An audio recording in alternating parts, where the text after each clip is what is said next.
अपने नए अपार्टमेंट में शिफ्ट होने की खुशी में मैंने ढेर सारा ग्रोसरी सामान खरीदा था ताकि अपने दोस्तों को घर बुला सकूं। लेकिन जैसे ही मैं एलिवेटर में घुसा, अंदर एक नोटिस लगा हुआ देखा। हाउस मील नोटिस। घर में एक प्रेग्नेंट लेडी है जो कुकिंग ऑयल की स्मेल बर्दाश्त नहीं कर सकती और बाहर का खाना हेल्दी नहीं होता, इसलिए प्यारे पड़ोसियों प्लीज एक मील बना दीजिए। पहले मुझे लगा ये कोई मजाक है, इसलिए मैंने ज्यादा ध्यान नहीं दिया। लेकिन जैसे ही एलिवेटर के दरवाजे बंद होने वाले थे, एक औरत चिल्लाई, रुको रुको। वो किसी तरह एलिवेटर में घुस गई और मुझे ऐसे घूरने लगी जैसे मैंने जानबूझकर दरवाजा बंद कर दिया हो। उसका बड़ा सा प्रेग्नेंट बेली देखकर मैंने बहस करना ठीक नहीं समझा। आजकल के यंग लोग, वो बड़बड़ाई। जैसे ही वो मुझे डांटने वाली थी, उसकी नजर मेरे ग्रोसरी बैग्स पर पड़ी। वाह, आज तो अच्छा डिनर है। मैंने बस हल्की सी मुस्कान दे दी, लेकिन अचानक उसने हाथ बढ़ाया और मेरे बैग से ग्रूपर फिश निकाल ली। ये ग्रूपर काफी अच्छी है, याद रखना इसे स्टीम करना, फ्राई मत करना। और मुझे कुकिंग वाइन की स्मेल बिल्कुल पसंद नहीं। मैं पूरी तरह शॉक हो गया। तब मुझे समझ आया कि ये उस आदमी की बीवी थी जो फ्री में खाना खाने की उम्मीद लगा रहा था। घर पहुंचकर मैं अपने दोस्तों को ये अजीब वाकया बताने के लिए फोन निकाल ही रहा था कि एक फ्रेंड रिक्वेस्ट पॉपअप हुई। मैसेज था, फिश के सारे कांटे निकाल देना, हमारे घर में बुजुर्ग लोग हैं। भिखारी तो मैंने बहुत देखे थे, लेकिन इतनी डिमांड्स वाला भिखारी पहली बार देखा था। मैंने उसे इग्नोर कर दिया, सोचा थोड़ा कोल्ड शोल्डर मिलेगा तो खुद ही हार मान लेगी। लेकिन कुछ देर बाद दरवाजे पर जोर जोर से नॉक होने लगा। 603, दरवाजा खोलो। जैसे ही मैंने दरवाजा खोला, एक गंजा आदमी सर झुकाए सीधा मेरे घर में घुस गया। मैं कुछ समझ पाता उससे पहले ही वो सीधा किचन में पहुंच गया। मेरे घर में घुस कौन रहा है, क्या चाहिए तुम्हें, मैंने पूछा। उसने मेरी बात को बिल्कुल इग्नोर कर दिया और मेरा फ्रिज खोल दिया। Not bad not bad, meat भी है और फिश भी है। मैं कुछ बोलता उससे पहले ही उसने मुझे डांटना शुरू कर दिया। तुमने इतनी घटिया फिश खरीदी है, सिर्फ ग्रूपर ही फ्रेश थी। अगली बार ध्यान रखना, वरना मुझे पसंद नहीं आएगा। उसकी ये बात सुनते ही मुझे समझ आ गया कि ये कौन है। ग्रूपर? अरे टॉयलेट पेपर भी नहीं दूंगा तुम्हें।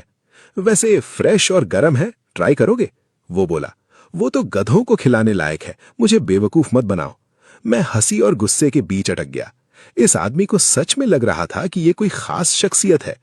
घर में जबरदस्ती घुसना, ट्रेसपासिंग, मैं पुलिस बुलाकर इसे गिरफ्तार करवा सकता था। मैंने उससे और बहस करना जरूरी नहीं समझा। मैंने उसकी कॉलर पकड़ी और उसे खींचकर दरवाजे की तरफ ले गया। अरे अरे, क्या कर रहे हो, क्या कर रहे हो? बुढ़ा छूटने की कोशिश कर रहा था, लेकिन मैं सालों से जिम करता आ रहा था। ऐसे फूले हुए मिडिल एज्ड आदमी को संभालना मेरे लिए बहुत आसान था। मैंने उसे सीधा बाहर फेंक दिया। शायद उसे समझ आ गया था कि मैं आसान शिकार नहीं हूं। वो उठकर मुझे गुस्से से घूरने लगा और फिर चुपचाप निकल गया। उसके जाने के बाद मैंने सब्जियां साफ करनी शुरू कर दी। शाम को फिर डोरबेल बजी। दरवाजा खोला तो मैं हैरान रह गया। आंटी, किसको ढूंढ रही हैं? दरवाजे पर एक घुंघराले बालों वाली बुजुर्ग औरत खड़ी थी, हाथ में टेडी बेयर पकड़े हुए। जैसे ही मैंने बात की, उसने भौएं सिकोड़ ली और मेरे घर के अंदर झांकने लगी। अभी तक खाना नहीं बना, मैं तो वेट कर रही हूं। फिर उसने मेरी तरफ उंगली दिखाकर चिल्लाना शुरू कर दिया। तुम्हें टाइम दिख नहीं रहा? एलिवेटर वाला नोटिस नहीं पढ़ा था क्या? 5 बज गए हैं और अभी तक खाना तैयार नहीं हुआ। मेरी स्क्वायर डांसिंग लेट हो रही है, क्या तुम उसका नुकसान भरोगे? ये सुनते ही मैंने जोर से दरवाजा बंद कर दिया। उम्र के हिसाब से आंटी के हाथ पैर काफी मजबूत थे। मुझे तो अपने डोर फ्रेम पर तरस आ गया। सिर्फ एक दोपहर में उसने बहुत जुल्म झेल लिया था। खुशकिस्मती से आंटी में इतनी भी स्टैमिना नहीं थी। लगभग 40 मिनट तक दरवाजा पीटती और गालियां देती रहीं, फिर चली गईं। इस 3 लोगों की फैमिली ने मुझे एक जबरदस्त सबक सिखा दिया। ऑनलाइन लोग कहते हैं कि असल जिंदगी में बहुत से लोग मेंटली ठीक नहीं होते, लेकिन फिर भी रोजमर्रा की जिंदगी मैनेज कर लेते हैं और नॉर्मल लगते हैं। ये फैमिली उसका परफेक्ट एग्जाम्पल थी। जब मेरे दोस्त डिनर के लिए आए तो मैं खुद को रोक नहीं पाया और इस अजीब फैमिली की शिकायत करने लगा। भीख मांगते हैं और ऊपर से रूल्स भी बनाते हैं। मेरे सारे दोस्त हंसने लगे। डोरबेल काफी देर से बज रही थी, लेकिन किसी ने उस पर ध्यान नहीं दिया। आज तीसरी बार मेरे दरवाजे पर जोर जोर से थपथपाया जा रहा था। मैं पुलिस को कॉल करना चाहता था, लेकिन मेरे दोस्तों ने मुझे रोक दिया। उनका कहना था कि वो खुद देखना चाहते हैं कि ये अजीब कपल और वो खतरनाक बुढ़िया आखिर हैं कौन। मजबूरन मुझे दरवाजा खोलना पड़ा और बिल्कुल उम्मीद के मुताबिक वही फैमिली फिर से सामने खड़ी थी। इस बार पूरी 3 लोगों की फैमिली।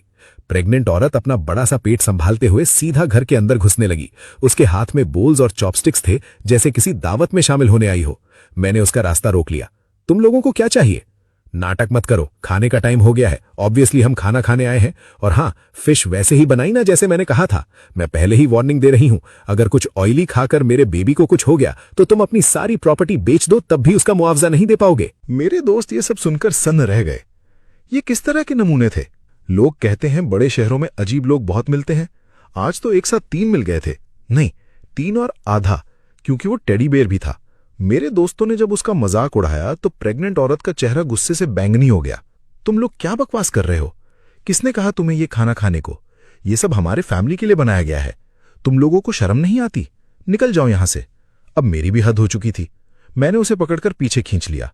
मेरा एक दोस्त, जो हम सब में सबसे ज्यादा जुबानी लड़ाई में तेज था, उस प्रेग्नेंट औरत से बहस करने लगा।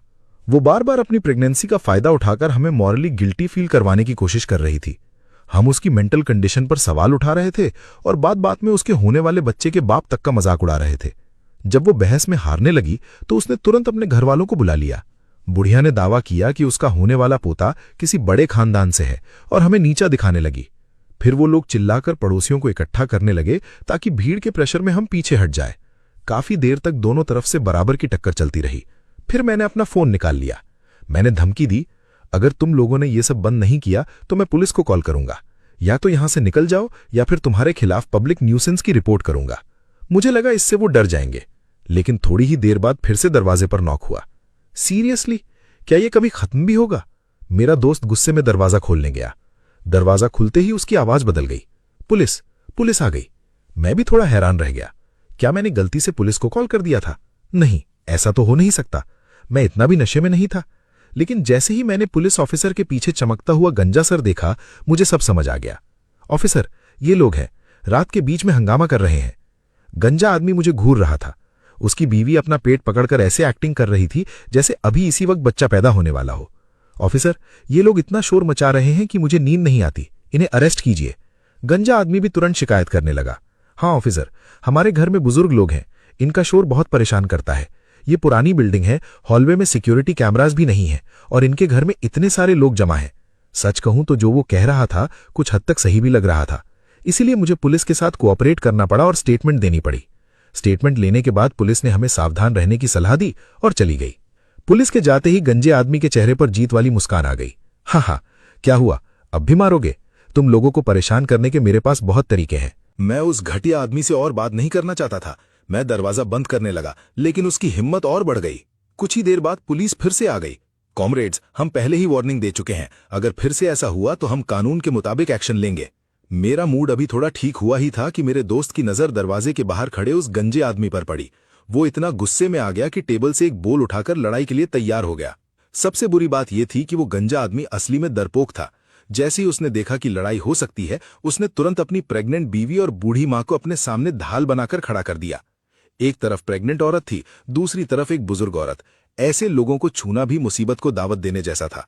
अगर उन्हें जरा सी भी चोट लग जाती तो मेरी जिंदगी भर की परेशानी शुरू हो सकती थी। मुझे डर था कि मेरा दोस्त गुस्से में कोई गलत कदम न उठा ले, इसीलिए मैं तुरंत आगे बढ़ा और उसे रोक लिया।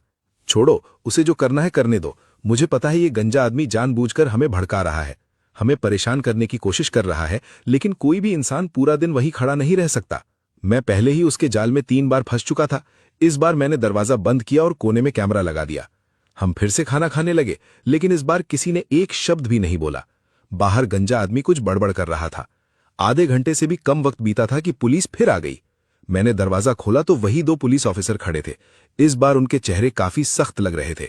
ये तीसरी बार है, किसी ने फिर कंप्लेंट की है, आपको हमारे साथ स्टेशन चलना पड़ेगा। साफ दिख रहा था कि पुलिस भी इस तरह के रिपीट ऑफेंडर्स से तंग आ चुकी थी। ऑफिसर, 1 मिनट, मैंने पहले से तैयार रखा हुआ वीडियो कैमरा निकाला। ये फुटेज है जो आपके जाने के बाद हमारे घर के अंदर रिकॉर्ड हुई थी। मैंने कैमरा पुलिस को दे दिया। गंजे आदमी के चेहरे की मुस्कान तुरंत गायब हो गई। उसने मेरी तरफ उंगली दिखाकर गालियां देनी शुरू कर दी। ये सब करने की क्या जरूरत थी? खाना खाते वक्त भी रिकॉर्डिंग करते हो? पुलिस ऑफिसर वीडियो देखते देखते और ज्यादा सीरियस होता गया। मैंने मौका देखकर कहा, देखिए ऑफिसर, हम तो बस खाना खा रहे थे। असल में रिकॉर्डिंग की कोई जरूरत नहीं थी, लेकिन जब कोई जानबूझकर झूठी रिपोर्ट करके पुलिस का वक्त बर्बाद करे तो एक जिम्मेदार नागरिक होने के नाते मुझे यह बर्दाश्त नहीं था। फिर भी उस गंजे आदमी की हिम्मत देखो। वो बोला, मैं बस कह दूंगा कि मुझे गलत सुनाई दिया था।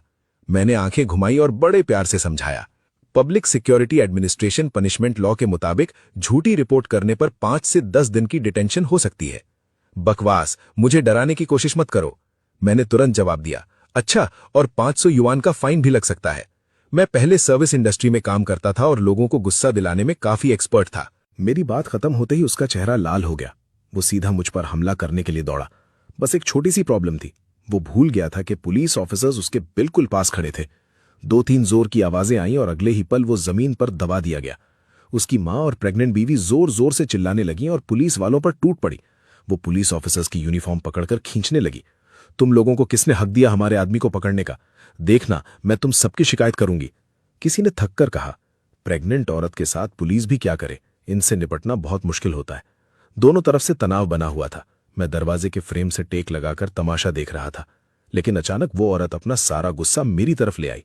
सब तुम्हारी गलती है, हम पड़ोसी हैं, अगर मैं तुम्हारे घर का खाना खा लूं तो क्या बुरा है? ऊपर से तुमने पुलिस बुलाकर मेरे हस्बैंड को अरेस्ट भी करवा दिया। मैंने मुंह में रखे सनफ्लावर सीड्स के छिलके थूके और बड़े गंभीर अंदाज में कहा, पुलिस यहीं खड़ी है, संभल कर बात करो। तुम्हारे हस्बैंड ने जो झूठी कंप्लेंट की है उससे मेरा कोई लेना देना नहीं। प्रेग्नेंट औरत एक पल के लिए रुक गई, फिर अचानक उसने पास खड़े पुलिस ऑफिसर का हाथ पकड़ लिया। अच्छा, तो तुम लोग नकली पुलिस हो? वो चिंगाई। रुको, मैं अभी असली पुलिस को बुलाती हूं और तुम सब फेक ऑफिसर्स को गिरफ्तार करवाती हूं। उसने सिर्फ फेक पुलिस शब्द सुना था और बिना सोचे समझे बकवास किए जा रही थी। तभी बुढ़िया भी भागती हुई बाहर आई और सीधा पुलिस ऑफिसर के चेहरे पर नाखून मारने की कोशिश करने लगी। छोटा कुत्ता भी वहीं भौंक रहा था। पूरा कॉरिडोर ऐसा लग रहा था जैसे न्यू ईयर का सेलिब्रेशन चल रहा हो। हंगामा रात देर तक चलता रहा। आखिरकार मामला किसी तरह कंट्रोल हुआ। गंजा आदमी गिरफ्तार कर लिया गया। बुढ़िया को भी साथ ले जाया गया। उस पर पुलिस ऑफिसर पर हमला करने और पब्लिक डिस्टर्बेंस क्रिएट करने का केस बना। अब उस फैमिली के 3 में से 2 लोग जेल पहुंच चुके थे। बच गए थे बस 1 और आधा। दुर्भाग्य से बुढ़िया की उम्र इतनी ज्यादा थी कि उसे डिटेंशन में नहीं रखा जा सकता था। उसे वार्निंग देकर छोड़ दिया गया। आखिरकार बिल्डिंग में थोड़ी शांति लौट आई। मैंने अपने दोस्तों को विदा किया, कमरा साफ किया और सो गया। मुझे लगा अभी तो आंख बंद की थी कि अचानक जोर जोर से दरवाजा पीटने की आवाज ने मुझे जगा दिया। मजाक है क्या? क्या यह सिलसिला कभी खत्म नहीं होगा? मैं गुस्से में बेडरूम से बाहर निकला, लेकिन फिर मुझे एहसास हुआ कि नॉक मेरे दरवाजे पर नहीं हो रही थी। वो तो पड़ोस वाले फ्लैट का दरवाजा पीटा जा रहा था। मैंने फोन देखा, 4:50 AM। अभी सुबह के 5 भी नहीं बजे थे। ये हो क्या रहा था? मैंने अपना दरवाजा हल्का सा खोला और झांक कर देखा। वही बुढ़िया पड़ोस के फ्लैट के सामने खड़ी थी और लगातार गालियां दे रही थी। दिन के उजाले में दरवाजा क्यों बंद है? टाइम देखा है? उठो, मेरे लिए ब्रेकफास्ट बनाओ। मुझे याद आया कि जब मैं यहां शिफ्ट हुआ था तब मैंने पड़ोस वाले फ्लैट में एक जवान लड़की को रहते देखा था। क्या वो भी इस पागल फैमिली का शिकार बन गई थी? और फिर अगले ही पल मुझे उस लड़की की हिचकिचाती हुई आवाज सुनाई दी, आंटी, मैं अभी अभी नाइट शिफ्ट से घर वापस आई हूं और फिर सो गई थी। Night shift? बुढ़िया ने तीखी नजर से उसे देखा और बदतमीजी से बोली, कौन सी नाइट शिफ्ट? बाहर कोई गलत काम तो नहीं करती हो? आजकल की लड़कियां कितनी बेशर्म हो गई।